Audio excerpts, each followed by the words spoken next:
Hello বন্ধুরা বন্ধুরা চলো আজকে আর একটা ভিডিও নিয়ে চলে এসেছি। দেখছো এনপিকে 19-19-19 দেখো তো এটা কিভাবে গাছে ব্যবহার করা হয় আর এটা কি কি কি কি জন্য দেওয়া হয়, এটাতে কি আছে সবই তোমাদের বলবো। আজকের ভিডিওটা দেখো শেষ পর্যন্ত, আর গাছে এটা কি কাজে লাগে সেটাও বলবো।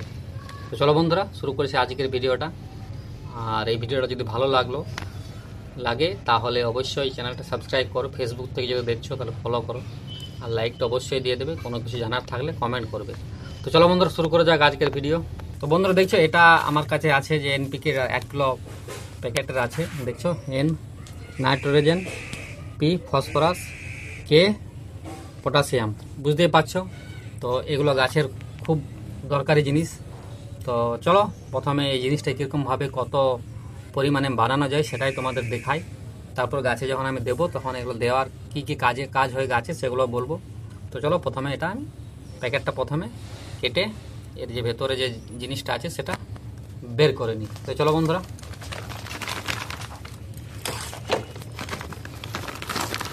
চলো প্রথম প্যাকেটটা আমি কেটে নিই।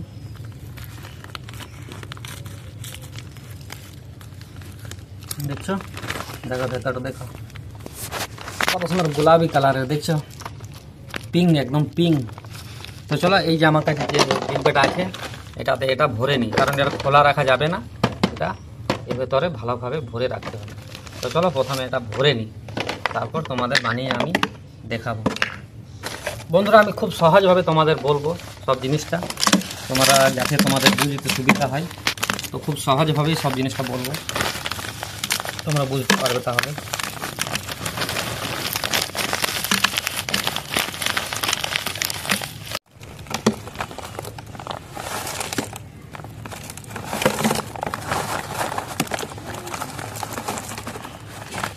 বন্ধুরা দেখো আমার খালি হয়ে গেছে এবং ডিব্বাতে আমি ভরে দিয়েছি।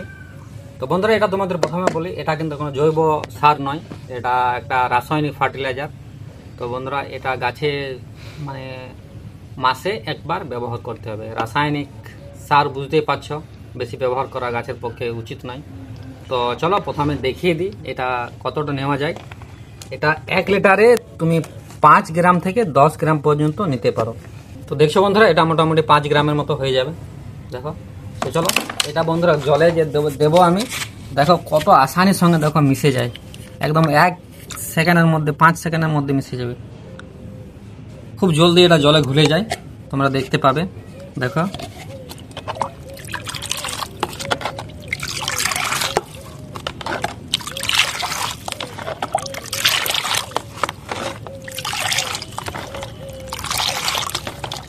দেখো ভুলে গেল, ভুলে একদম দেখো বোঝাই যাচ্ছে না আর এটাতে আচ্ছা দেখছো একদম জলে ঘোলা গেল। তো বন্ধুরা চলো এবার আমার জলে ঘোলা হয়ে গেল। তো বন্ধুরা এটা এবার আমি গাছে দেব।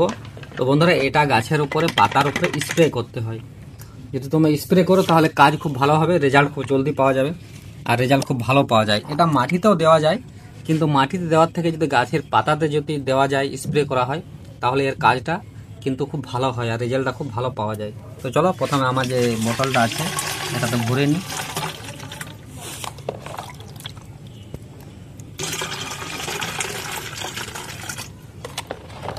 চলো আমার ভরা হয়ে গেল, এবার এটা আমার গাছের উপর আমি স্প্রে করব।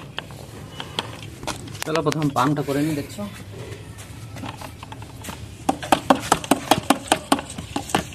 তো বন্ধুরা এবার তোমাদের দেখাই যে গাছে কীরকমভাবে স্প্রে করা হয়। তো বন্ধুরা তোমাদের বলি এটা গাছে দেওয়ার যে গাছ যে সকল গাছের মানে গ্রোথটা দাঁড়িয়ে যায় সেগুলো যদি গাছে স্প্রে করা যায় তাহলে গাছের বৃদ্ধি হয়, গাছ খুব ভালোভাবে গ্রো হয় এবং গাছ খুব জলদি বাড়ে। আর গাছের যে মূলগুলো মানে শেকড়গুলো সেগুলো খুব মোটা হয়, শক্ত হয় এবং খুব উপকার হয়, আর গাছের পক্ষে এটা খুব উপকারী। তো এটা মাসে একবার ব্যবহার করা উচিত, এটা বেশি ব্যবহার করা উচিত নয়, কারণ রাসায়নিক সার বুঝতেই পারছো। তো চলো এবার ফাইনালি আমি স্প্রেটা করে দিই।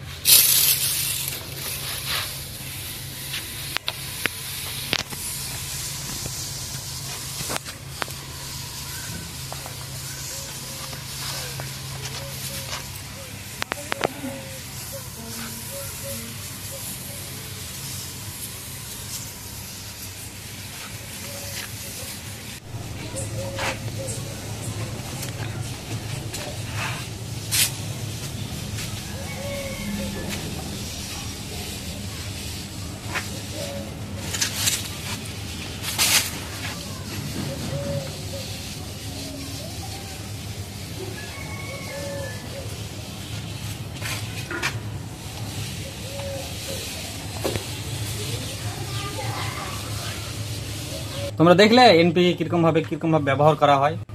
তো আশা করছি তোমাদের এই ভিডিওটাতে নতুন কিছু একটা শেখার তোমরা শিখতে পারলে। তো বন্ধুরা, এই ধরনের ভিডিও আমার চ্যানেলে পাবে তোমরা অবশ্যই। তো একটু সাপোর্ট করো আর চ্যানেলটা সাবস্ক্রাইব করে দাও আর লাইকটা দিয়ে দাও। তো চলো আবার নেক্সট ভিডিও দেখা হচ্ছে। ওকে, আজকের মতো থ্যাংক ইউ, বাই বাই।